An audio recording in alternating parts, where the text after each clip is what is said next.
Hi, and welcome to LinkAsia. I'm Ken Wong, sitting in for Tui Vu. A terrifying moment at Beijing airport last weekend. A man in a wheelchair set off an explosive device near a baggage carousel. Taken by bystanders, these pictures showed Ji Jong-sing warning people away and then detonating his bomb. It blew off his hand, and Ji was the only person injured. Ji says he was paralyzed in 2005 after police in the southern city of Dongguan beat him for operating an unlicensed taxi service. He was unable to get justice through the courts or by petitioning the government, so he finally took himself to the airport and set off the small bomb. Ji's story brought dozens of other people with grievances out in Beijing. They came to show their support for Ji and to press their own claims. This man from Shaanxi wants compensation for medical expenses in his native province. 因为他都是被政府的高官逼的，被贪污腐败的领导逼的，还是逼的走到绝路上去。因为中国的贪官现在太多了，太腐败了啊！中国的贪官现在太多了，都是大官护小官、小官护群民，都是那样。Officials have promised to re-examine Ji's case. Joining us is our Beijing contributor, Mark Dreyer.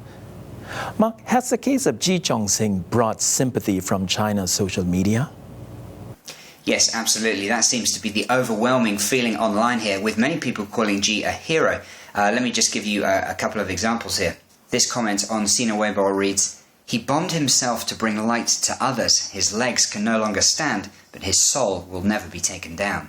Meanwhile, Jiao Xiao, a professor at Beijing's University of Science and Technology, wrote this to his 6 million followers.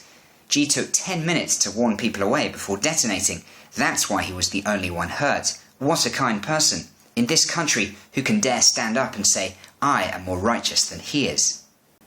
Now, while the majority of people do seem to support Ji, some people feel that all violent acts are wrong, no matter the circumstances. This person said, "If everyone who is wronged thinks they have the right to do something like this in public, the result would be unthinkable.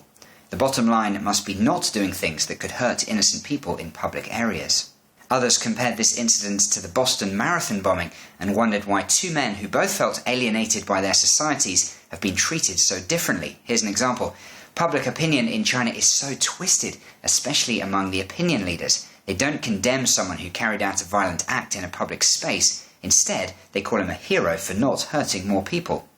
Well-known commentator Wang Xiaoshan blamed this case and others on the lack of rule of law in China, saying, "Violence is the last choice. The more the government tries to maintain stability, the more unstable society becomes. Without proper due process, things will only get worse." And I'll end with this post from reporter Luo Changping, who described Ji's case as a desperate, endless loop because it's being re-examined by the same department Ji says is responsible for his initial beating. He wrote, "In the name of maintaining stability, the power of the police is extended indefinitely. The law is not independent. There is no solution." As you can see, it's all pretty depressing. Before you go, Mark, I have a question. Human rights lawyers say petitioners, and there are many of them in Beijing all the time, only get attention when they take drastic measures. Is it true? Have there been other cases like Ji's outside the capital? Well, just last month, an elderly man set fire to a bus in the city of Xiamen, killing himself and dozens more, reportedly out of desperation and anger.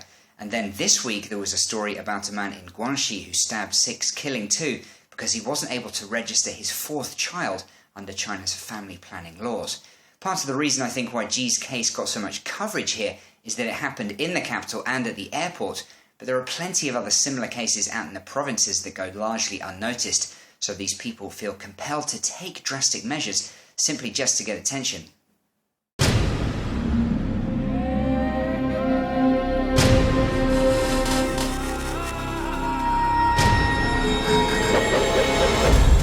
Now on US airwaves, a global channel of uncompromising stories.